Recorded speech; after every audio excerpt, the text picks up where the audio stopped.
इसके अलावा नगर निगम चुनाव पर भी उन्होंने बयान दिया कि हम पार्टी सिंबल पर चुनाव लड़ते रहे। निगम चुनाव में कांग्रेस 0 पर आउट होगी।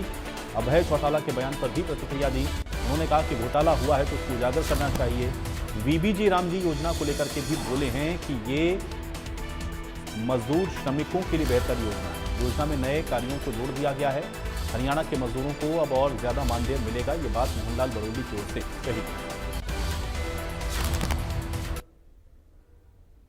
एक दिवसीय प्रशिक्षण कार्यक्रम चंडीगढ़ में आयोजित किया गया है, जिसमें सभी जो प्रवक्ता हैं प्रदेश के उन्हें अलग अलग सेशंस में उन्हें प्रशिक्षित किया जा रहा है, जिसको लेकर बीजेपी के प्रदेशाध्यक्ष मोहनलाल बड़ोली हमारे साथ मौजूद है। उन्होंने भी इस कार्यशाला का पहला सेशन लिया है और मुख्यमंत्री और जो राष्ट्रीय मीडिया प्रमुख हैं, सांसद हैं, वो भी आज के इस कार्यक्रम में खास तौर से पहुंचने वाले हैं। सर, क्या रूपरेखा है आज के इस कार्यक्रम की, और खासतौर से जो सेशन लिए जा रहे हैं, किन किन विषयों पर चर्चा और मंथन आज किया जा रहा है? ये भारतीय जनता पार्टी का संगठन का एक कार्यक्रम है और इसमें हमारे सभी प्रवक्ता हैं, मीडिया प्रभारी हैं, सोशल मीडिया के सभी संयोजक, सह संयोजक हैं और हमारे आईटी के। इस प्रकार से जो सोशल मीडिया अकाउंट को देखने वाले हैं, उनकी क्या क्या जिम्मेवारी है, उस प्रकार से उनको प्रशिक्षण देने का कार्य हुआ है। और सोशल मीडिया में फेसबुक है, एक्स है, ट्विटर है, किस प्रकार से उनको हैंडल किया जाए, इस प्रकार का एक प्रशिक्षण कार्यकर्ताओं को आज दिया है। और समय समय पर मीडिया का क्या रोल है, और आईटी का एक प्लेटफार्म हमारा ऐसा है जो इंटरनली पार्टी के अंदर का है, जिस पर नमो ऐप और हमारा सरल ऐप, 2 ऐप चलते हैं। उन सब की बारीकी से जानकारी दी है।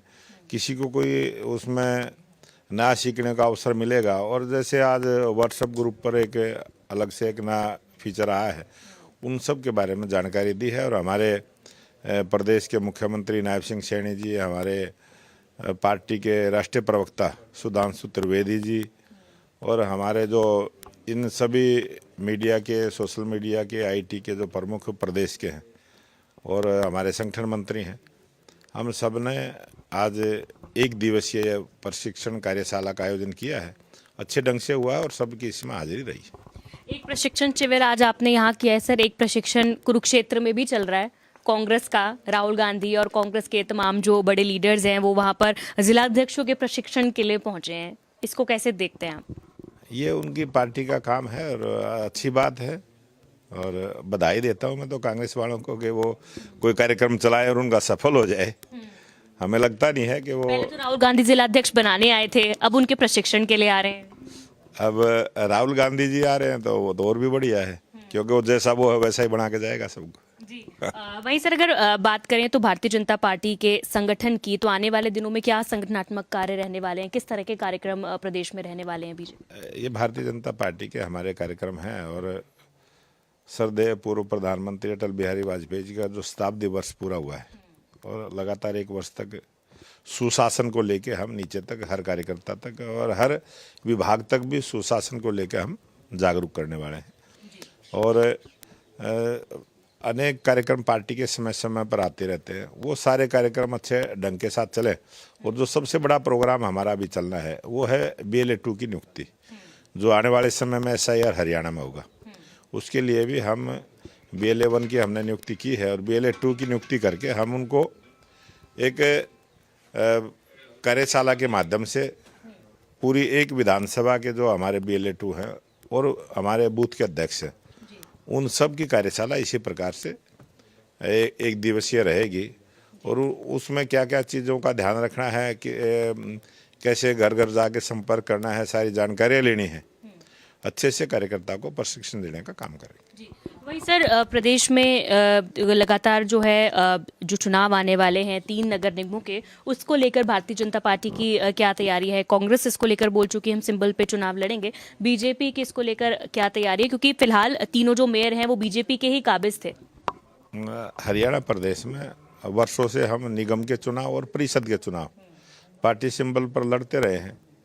और अभी हमारी दिल्ली के अंदर कोर ग्रुप की बैठक हुई है और अभी हमारी हर जिले की कोर ग्रुप की बैठकें हमारे जो संगठन की दृष्टि से 27 जिले हमारे हैं, सभी 27 जिलों में होंगी।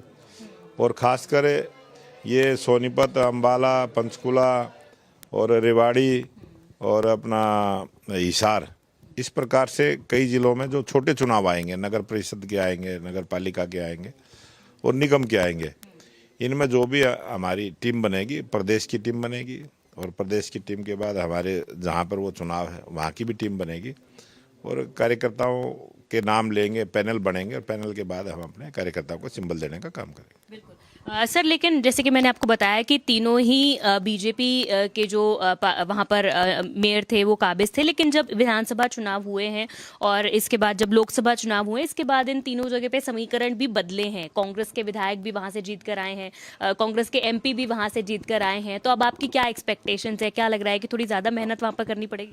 पंचकुला में हमारा पहले से ही मेयर रहा है और अम्बाला में और सोनीपत में अभी 9 महीने पहले चुनाव हुए थे और 9 महीने पहले मेयर हमारे ही जीत के आए और पहले कुछ पार्षद कांग्रेस के बने थे, लेकिन इस चुनाव में कांग्रेस 0 पर आउट होने वाली है। जी, एक आखिरी सवाल मेरा ये है, अभय चौटाला का हाल ही में एक बयान सामने आया है। वो ये कह रहे हैं कि जो दीनदयाल योजना है उसके तहत जमीन घोटाला प्रदेश में बहुत बड़े स्तर पर हो रहा है, उन्होंने आरोप लगाया है। और वो ये कह रहे हैं कि अपने पार्टी स्तर पर ही उन्होंने एक कमेटी भी बनाई है जो इस पूरे मामले की जांच करेगी। उन्होंने कहा है कि जो भी लोग इसमें शामिल है उनके नाम उजागर किए जाएंगे। ये दीनदयाल योजना है कि जो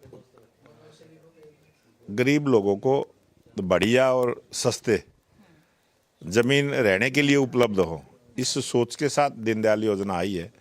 और दीनदयाल योजना जहाँ जहाँ भी कॉलोनियाँ कटी है और वहाँ लोग संतुष्ट हैं। अगर कोई घोटाला हुआ तो मैं तो बधाई दूंगा उनको, उन चीज़ों को उजागर करना चाहिए। इसके लिए कोई ऐसी बात तो है नहीं। किसी भी प्रकार का भ्रष्टाचार, घोटाला कोई प्रदेश में है तो विपक्ष की जिम्मेवारी है उसको उजागर करना चाहिए। कांग्रेस भी लगातार, चाहे कानून व्यवस्था का मुद्दा हो, दूषित पानी का मुद्दा हो, वो लगातार कहीं ना कहीं जो आरोप है वो लगा रहे हैं। और एक 45 दिन का कार्यक्रम जो वीबी जी राम जी योजना है उसको लेकर भी उन्होंने आने वाले दिनों में प्रदेश में तय किया है। विकसित भारत जी राम जी योजना जो मजदूरों के लिए, श्रमिकों के लिए, किसानों के लिए, सबके लिए बहुत बड़ी योजना है। जहाँ श्रमिकों को 100 दिन का काम रोजगार मिलता था, हमने 125 दिन का रोजगार की गारंटी देने का काम किया है। उसमें बहुत सारे नए कामों को जोड़ा गया है और बहुत बड़ा बजट होते हुए भी वो बजट लगता नहीं था, वो वापस लैप्स हो जाता था। तो बहुत सारे नए कामों को जोड़ा है ताकि नए श्रमिकों को भी काम करने का मौका मिलेगा और 25 दिन ज़्यादा मिलेगा। और हरियाणा तो सबसे ज़्यादा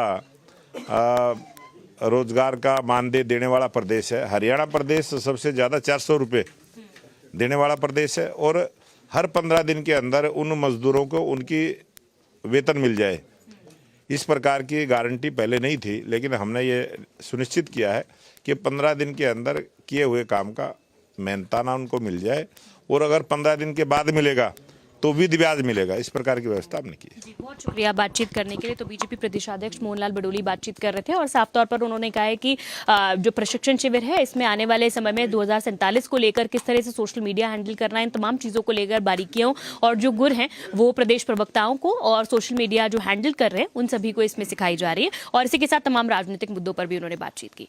कैमरा पर्सन जतिन के साथ साक्षी शर्मा, इंडिया न्यूज़ हरियाणा, चंडीगढ़।